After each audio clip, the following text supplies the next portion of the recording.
Hey. La la la la. Ja, kijk. Dus laat deze nog maar even uitstaan.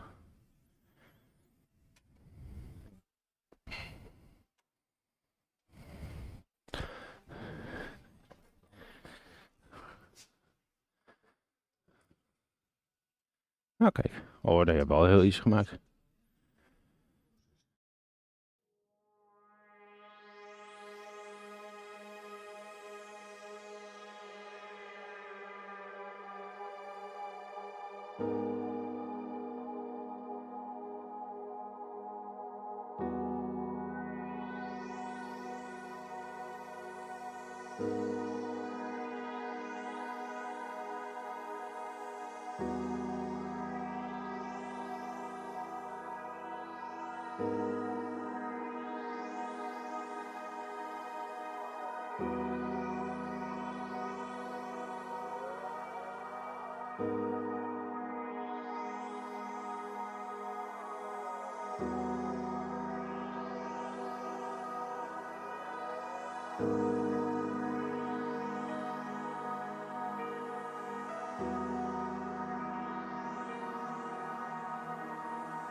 Ben ik al online dan?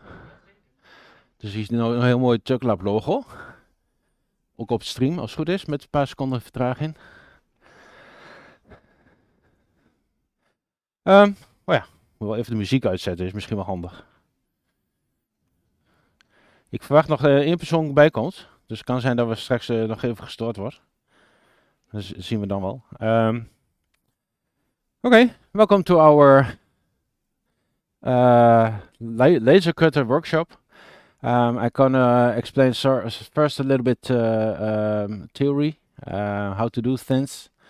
And the idea is after that we go downstairs and to cut with the laser cutter itself. I don't know if everyone has a kind of design with them to work out. Some do, some don't. Okay, no problem. So the person who already have the design can join me downstairs, and yeah, I'm gonna be there until everyone has done what he or she wants to do. First, a small introduction of Tokalab itself. So we are a community and a group of nerds who wants to do nice things, and we do that in our own hackerspace. And we are here since May of 2021, so almost 1.5 year, 2 years. We have a workplace with all the tools. So on the picture you still see the old picture, the old laser cutter. And I think I should make a new picture now. But the tools you can use for free if you are a member. And we have upstairs, we are here in our space, and it's where the most social activities take place. We also have a turret. I don't know if you can see it on the stream. Probably you do. But we are here for the laser cutter workshop. So at first, at left you have the files you can create with other programs. So SVG, AI, and DXF. That's all vector files they have. So for the laser cutter, it's important you cutter hand to the laser cutter, and we do that with the program. It's called Lightburn. Lightburn itself is a commercial program, and what Lightburn does is you can import your design, assign material, speed, and wattage for the laser cutter itself, and then you can send it to the laser cutter. There's also a lot of other options in Lightburn. I don't gonna show everything here because there's a little bit too much, and probably you don't gonna need it anyway. So, and first about laser cutter. We have a Fabcore Fabcore. We have it's now here since 2 weeks. So we are also searching for the right settings and stuff like that. So we're still learning about it, how the details are going. And laser cutter works by making very small spot very hot, and then the materials evaporates, burns away. So that's kind of the basic working of the laser cutter. And it is all placed on the XI bed, so you can move the head around, and that way you can create the things you want to create. It is a CU2 laser, so that means you can cut certain materials, or certain materials is not very good for it. And our laser cutter has a power of 40 watts, so that's enough for the uses we have. And it's not enough to do anything with metals, but we can explain that later. And there's also, there's not only the laser cutter, but it's not on the picture, but there's also cooling, refrigeration for the water and air, but it's all connected, so normally you don't have any troubles with. What can you do with a laser cutter? You can cut, so you can cut the material itself.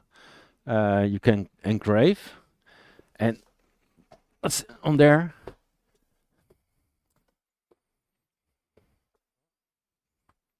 And this also. So pass it around. So what you also see here on picture is kind of an example from all the things you can do with a laser cutter.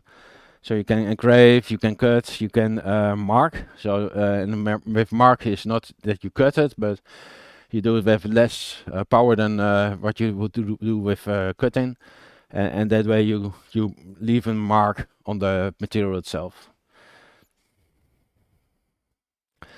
What kind of materials you can cut? What you have there is a triplex, 3 mm. That's kind of the default material that's most accessible to cut and not so very expensive. You can also use acrylic. We have that also downstairs. Acrylic is a bit more expensive, so that's why most people use wood for material.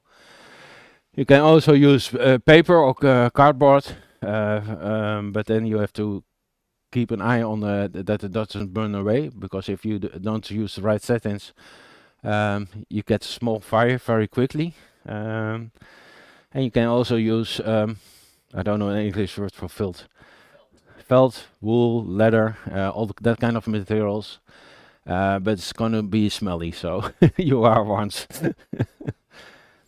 For engraving, you can use glass, ceramic, tiles, but you can do, they say you can engrave metal, but you don't really engrave metal, but you do some special fabric on it, kind of paint. And there's something chemicals in it, and if you burn it, it's gonna give a reaction, and then the metal becomes dark. It's kind of nice effect, but the material itself, the coating you have to use is very expensive. So we don't have that here on stock. There's also some forbidden materials, and it has to do with if you burn it, it's going to be toxic, or it's going to be very aggressive. The first material is on here is rubber. If you're gonna burn that, it's gonna give very fine dust, and it's gonna end up everywhere in the laser cutter itself. So that's not very handy. If you want to make a stamp, for example, there's a special rubber for the laser cutter itself. So there's some alternatives out there. Other one, this very important one, is PVC. That's plastic. And if you're gonna burn that in the laser cutter, it's gonna be at first the gas is gonna release is gonna be toxic. So that's one good reason why you shouldn't use it. And the other one is it is very aggressive. And the same is for Teflon. It's very aggressive. So if you're gonna use that a few times in the laser cutter, it's gonna eat all the metals and stuff like that. So that's some forbidden materials. If you don't know what kind of material you have, you have to test it. There's on our website some points to websites with what you can do to test it. But the most handy is if you're gonna buy it somewhere to be certain what the material is and what the specifications of the material it is. Okay, Lightburn itself. Lightburn is a commercial program. We are normally very for open source, but in this case we make kind of exception with this, because Lightburn is not that expensive and it's a very usable program. So almost everyone with a laser cutter is try to use this because it's so good product. In Lightburn you can also make designs, so just like in Inkscape. But the possibilities are a little bit limited. But the big advantage is if you're gonna do that, you don't have to go back and forth with your design program. So if you have a design in imported, and you think, oh, should you move it a little bit to the left or a little bit to the right, you can do that easily in Lightburn itself, and don't have to go back to Inkscape, change it, and then send it back again. And yeah, also some other options, but I'm gonna do that at the end of this workshop. If you are a member of the hackerspace and you think, oh, I'm gonna use that for many times, you can consider to buy Lightburn's lessons for yourself. And that's not for 1 year, and then you have to, if you want to, still gonna keep working, but if you want to have the regular updates, you have to buy new updates every year.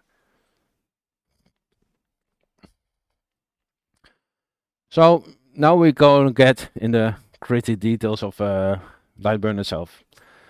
So you have an import model. The original colors of the design keeps like it is. And then you can assign conditions to the Lightburn. And then I think at best I can show it in Lightburn itself. Ooh, a little bit small, but okay.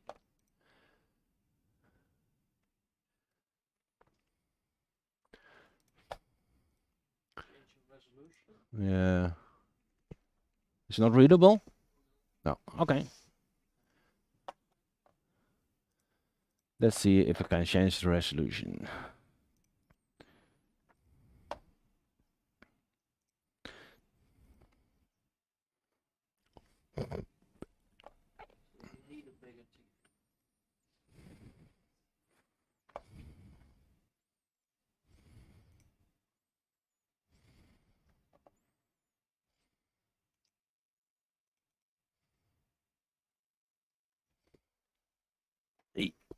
It's gonna change.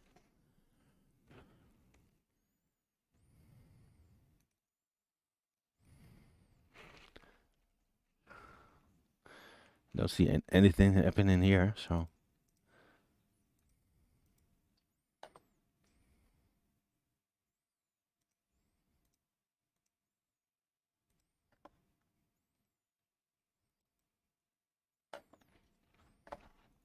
If you go to this place, you will have the larger text.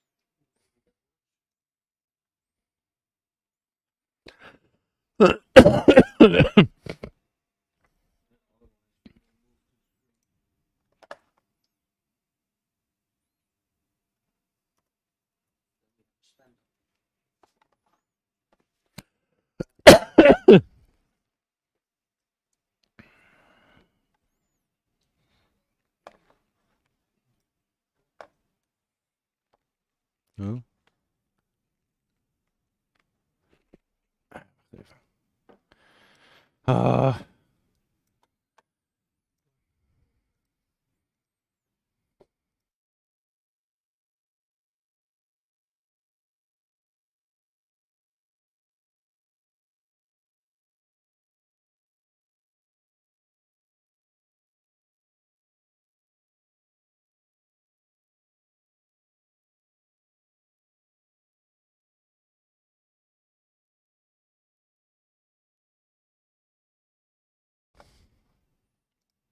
Okay. Even kijken.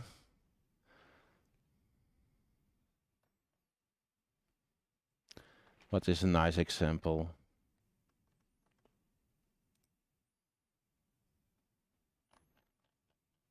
I was hoping that. Oh yeah. Oh.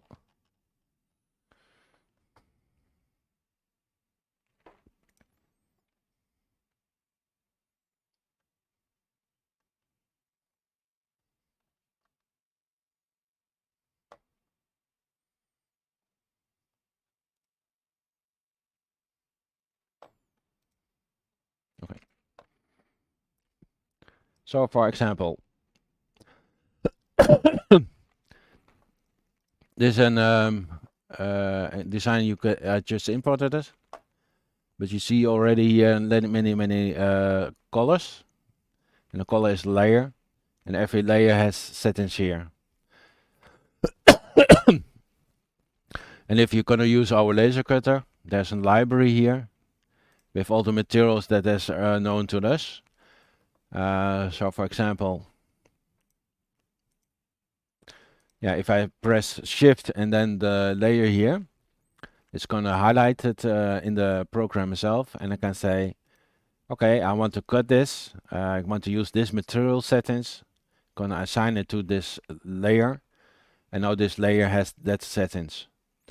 And that's kind of the most important part of what you're gonna do in Lightburn. Assign settings to a certain layer to make it possible that it's gonna burn or mark or. And you can use the settings that we already defined, so that's kind of the easy way. See the settings here as a kind of default, but you are always free to change a little bit. Maybe you want to, for example, if you engrave, you want to have it a little bit darker, then you can slow down or increase the power to get that. So that's kind of defaults, but it's kind of suggestions and not set in stone on to say that.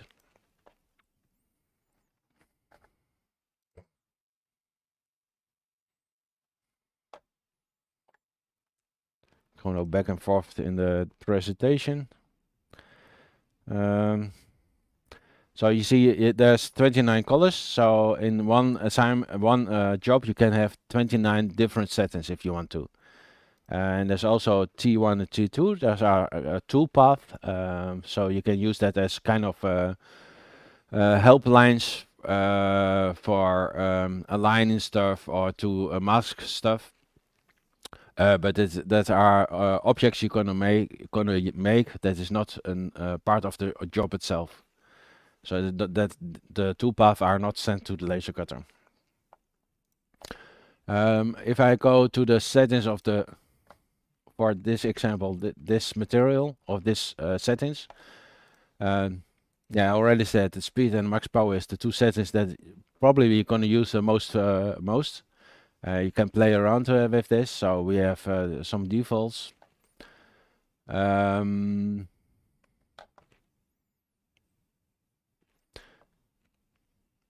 Yeah, and you can also can better do this. Yeah. This is the part that's gonna be engraved. But sometimes you want to do with one object multiple different settings. So for example, what I can do now is add here a sublayer and say it's gonna be in line. And then at 100% and then 20. So for example, if I do this, first I'm gonna engrave the material, and then it's gonna draw a small line around the object itself, so it looks then a little bit sharper. And you can add 12 sublayers, I think. So you can also make a fool around with this. And mostly this is, you can use it with engraving with a line around it, or engrave it as a quick option. So then I'm gonna change a little bit. Another color. 27, fill. Line.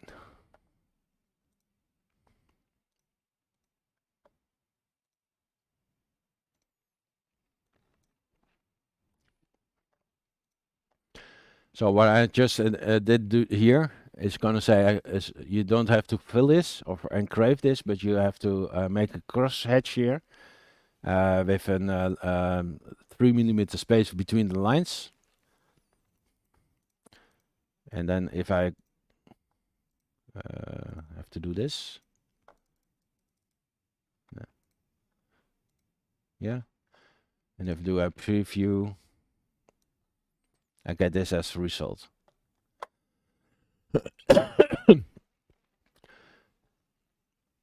So this kind of a playback. You can see what the laser cutter is gonna do. There's this button preview. Don't know if there's a shortcut for it. Probably there is. Yeah.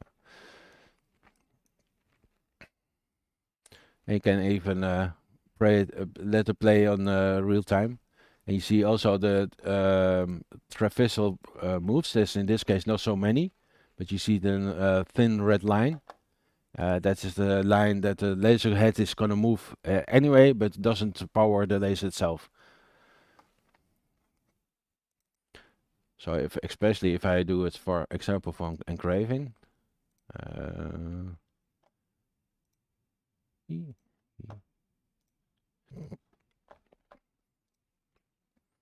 You see a little bit extended lines because it takes a little bit more space. But this gives a good overview what the laser cutter is going to do when you power it on. So this is always a good idea to do a preview to see if the laser cutter is actually going to do what you expect is what it's going to do. And then if you are all set up, you go to the laser tab and then start, and then it's going to do the job.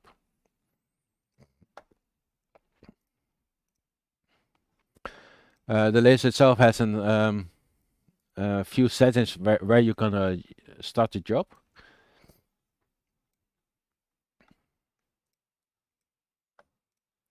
So.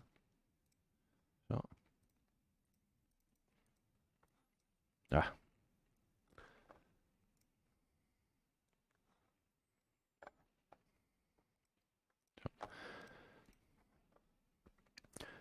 You can do it absolute. That's my favorite. What then happens if this is the full blade, full oppervlak of the laser cut itself, it's gonna do it exactly here. But you can also say current position. And what then is going to happen, you can move around the cursor, the head from the laser to somewhere on the plate, and then say, okay, you're going to start here. And then this is then also important, is where the origin of the job is. So you can see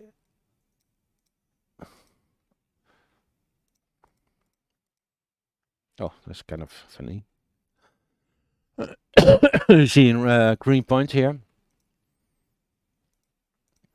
Oh, there's some crazy stuff there. I don't know why. Yeah. Okay. Yeah.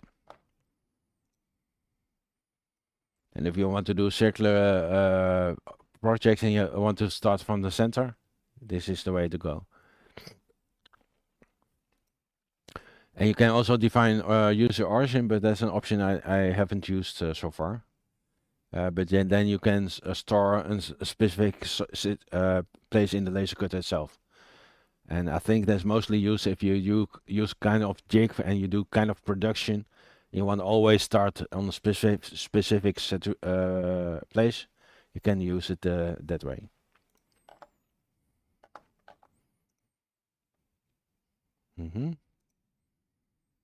Preview I already had seen. Okay.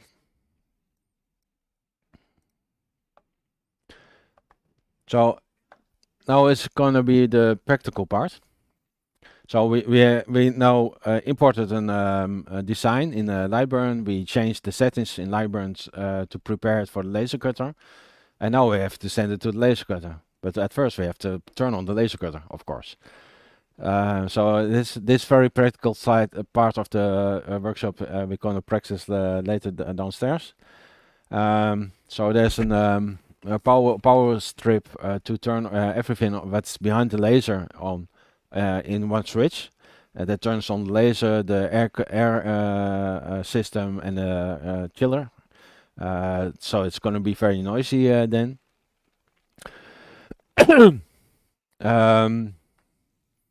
Then you have to check if everything is green. So you see a key. I'm going to point it out. So this is a key. You have to turn it to the right. So this light is going to be green. And this should also be green. Normally if you turn on the laser, it's going to be red. And sometimes if you it stays red if you turn on the laser. And if you already prepared everything in the laser itself, maybe you have to open the lid a little bit and then close it down again. and then it's going to be green. So, and if both lights are green, then you can press start on the on the Lightburn software.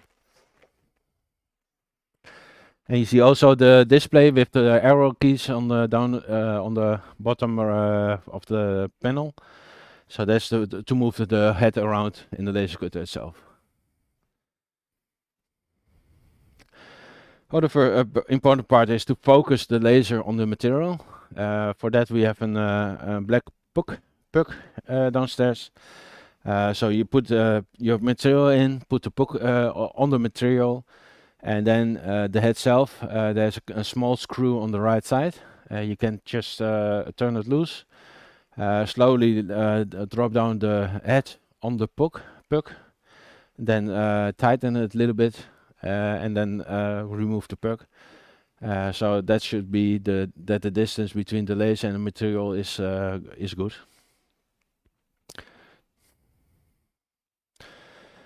And if you're gonna start, you can do a final check with the frame option. I'm gonna show that later. With the frame option, it's gonna draw a box where where your object is gonna be. So that's kind of a good preview, and then you can start the object itself. And because laser works with fire and stuff like that, as long as the laser is on, you have to stay with the laser. It doesn't matter how long it's gonna take. If you have to go to the toilet, maybe you have to ask someone else to keep an eye on it. But if the laser is running without someone next to it, and I see that, I'm gonna cancel the job. So that's very important. And for the laser itself, normally if something catches a fire, normally it's enough to stop the job itself. So there's a nice red button on the laser cutter itself to stop the job. That normally should be sufficient to stop any burning. If it still burns, maybe you can open the lid and then get the material out and then put it on the floor and put it out. And if that's not possible, there's also a CO2 laser extinguisher. Thank you. To put the bigger fires out, but that's only last option. I think I'm gonna skip this for now, but there are some other options in Lightburn. Lightburn itself has also a video channel.